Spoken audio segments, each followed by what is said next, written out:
Como o Senhor Jesus Cristo mesmo disse em Marcos capítulo 16, versículo 15, e disse-lhes: ide por todo o mundo, pregar o evangelho a toda criatura. Quem crer e for batizado será salvo, mas quem não crer será condenado.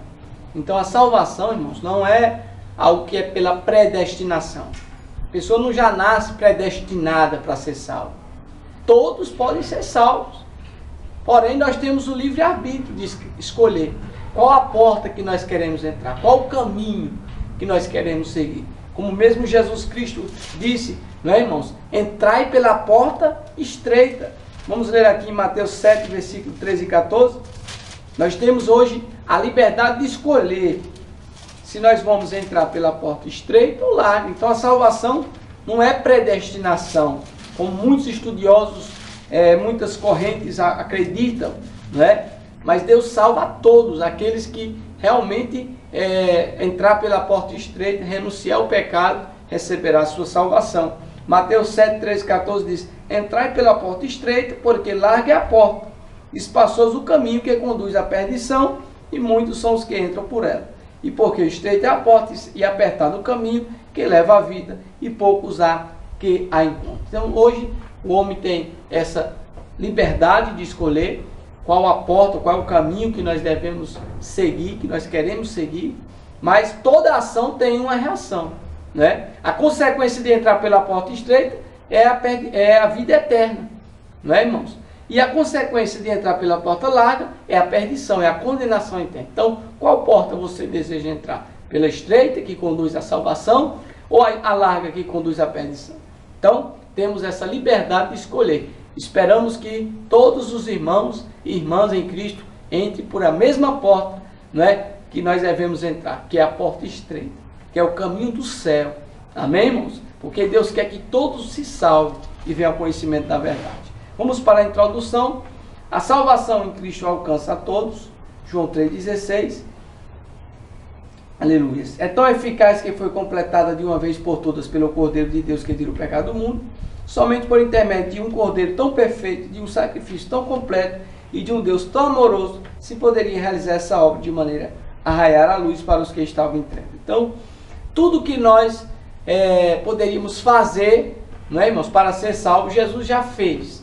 Jesus já completou tudo na cruz, quando ele foi morto, não é, imerecidamente por nossos pecados. Não é, irmãos? Então, a Bíblia diz lá em Isaías capítulo 53, da palavra de Deus, versículo de número 4, que Jesus tomou tudo que era de ruim de nós, né? Todos os nossos pecados, ele levou ali também as nossas doenças, nossas enfermidades, como está aqui Isaías 53, 4, diz: verdadeiramente ele tomou sobre si as nossas enfermidades e as nossas dores levou sobre si, e nós o reputamos por aflito, ferido de Deus e oprimido. Então, ele morreu em nosso lugar. Quem era para morrer não era Jesus. Jesus, ele é um Cordeiro santo, não é, irmãos? Imaculado, não tinha pecado. Nós que somos pecados, somos pecadores. Nós é que pecamos, não é? Adão e Eva pecou, não é, irmãos? A Bíblia diz que todos estão destituídos da glória de Deus, como está lá em Romanos 3, versículo 23, a palavra de Deus. Agora, o homem, para ser salvo, ele não precisa fazer, basicamente, nenhuma obra para ser salvo. A obra que ele deve fazer é crer e aceitar o Senhor como seu Salvador, e os pecados serão perdoados, os seus pecados serão lançados no lado do esquecimento, e seu nome será escrito no livro da vida, como Deus tem prometido lá em Miqueias, no capítulo 7, versículo 19, da palavra de Deus. Irmãos que estão com a Bíblia, né, quiser acompanhar, para que nós possamos estar meditando na palavra do Senhor e crescendo na graça e conhecimento. Miqueias 7, 19 diz: tornará a piedade de nós, subjugará as nossas iniquidades e lançará todos os nossos pecados nas profundezas do mar. Então, é isso que Deus faz para aquele que se arrepende verdadeiramente dos seus pecados. Não é, irmãos? A Bíblia diz lá em Provérbios 28, 13, que aquele que encobre as suas transgressões nunca prosperará, mas o que confessa e deixa alcançará misericórdia. 1 João 1, versículo 9 diz: se confessarmos os nossos pecados,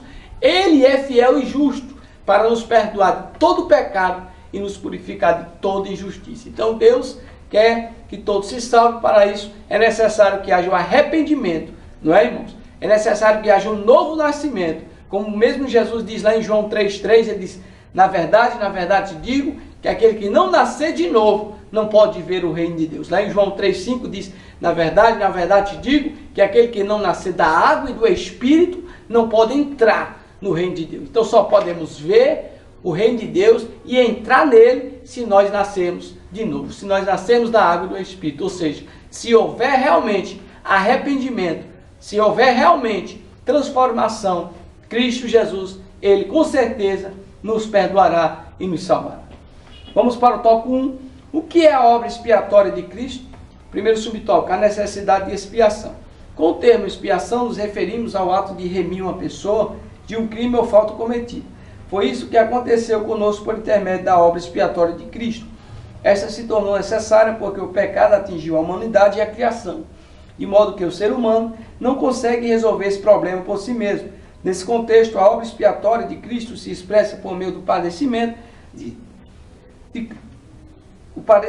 de cruz para aniquilar o poder do pecado sobre o ser humano. Romanos 5, versículo 20 ao 21. Foi na cruz do Calvário o lugar em que se deu o sacrifício expiatório de Cristo, substituindo o pecador pelo justo, Cordeiro de Deus que pagou o nosso lugar e para sempre a dívida do nosso pecado. Isaías 53.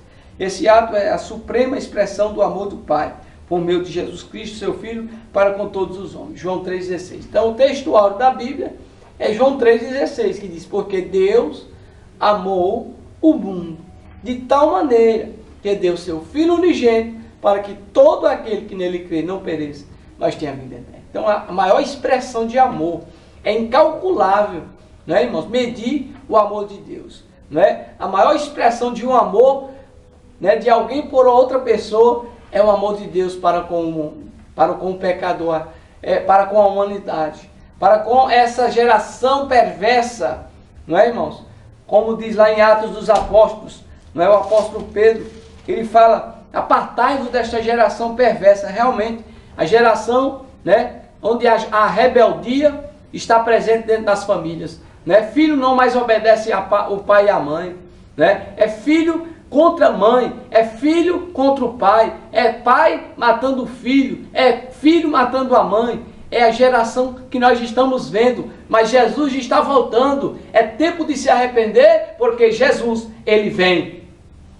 Atos capítulo 2, versículo de número 40 diz: e com muitas outras palavras isto testificava e exortava, dizendo: salvai-vos desta geração perversa. É a geração em que a fornicação parece ser normal, não é? As mulheres perdem a virgindade antes do casamento, e acham que isso é normal. É a geração da sensualidade, em que andam com roupas mal vestidas no meio da rua. É a geração da imoralidade, é a geração, por sua vez, da vaidade, da internet, do Facebook, né, das coisas deste mundo. Mas Jesus Cristo, Ele está voltando, e Ele diz: prepara-te, porque brevemente o noivo vem. Então, meus amados, nós não podemos nos conformar, né? Infelizmente, em meio a este mundo, como mesmo a palavra de Deus diz lá em 1 João, capítulo 5, versículo de número 19, da palavra de Deus, nós podemos ler aqui, primeira epístola de João, no capítulo de número 5, versículo 19, diz assim, vamos ler: sabemos que somos de Deus, e que todo mundo está no maligno. Então, os filhos de Deus que estão na palavra, estão vivendo agora, não é, irmãos, de acordo com a palavra de Deus, são filhos de Deus. É claro que eles estão no domínio de Deus, né, irmãos? Estão no controle do Espírito Santo. Mas quem está neste mundo, irmãos, guiado pela carne, pelas concupiscências, não é? Pelo próprio diabo, não é? Infelizmente, este mundo, ele está no maligno. O sistema deste mundo está no controle do maligno. E quem não está no controle de Deus está também controlado pelo inimigo.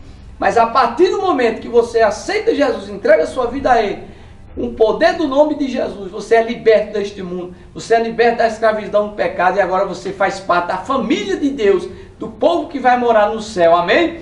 Glórias a Deus, louvado seja o nome do Senhor Jesus Cristo. Vamos agora para o subtópico 2, a abrangência do pecado.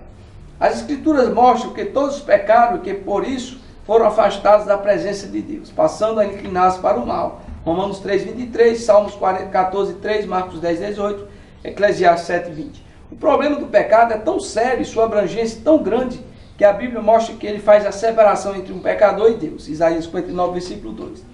Impedindo as pessoas de serem salvas da ira divina. Hebreus 10, versículo 26 e 27. Assim também a natureza foi atingida pelo pecado, fazendo a terra sofrer graves consequências naturais. Degradação ambiental, poluição, destruições por causa da ganância. Gênesis 3, versículo 17 ao 19, Romanos 8, 22. Por isso a terra geme aguardando uma restauração plena, por meio da redenção dos filhos de Deus. 2 Pedro 3,13, Romanos 8, versículo 20 ao 21. Quando enfim o Senhor Jesus reinará para sempre. Então é verdade, até a natureza ela está se revoltando contra o próprio homem, por conta da ganância, da avareza, irmãos. Não é, irmãos? Cada dia a sede de ter mais faz com que o homem destrua a mãe natureza, né, irmãos?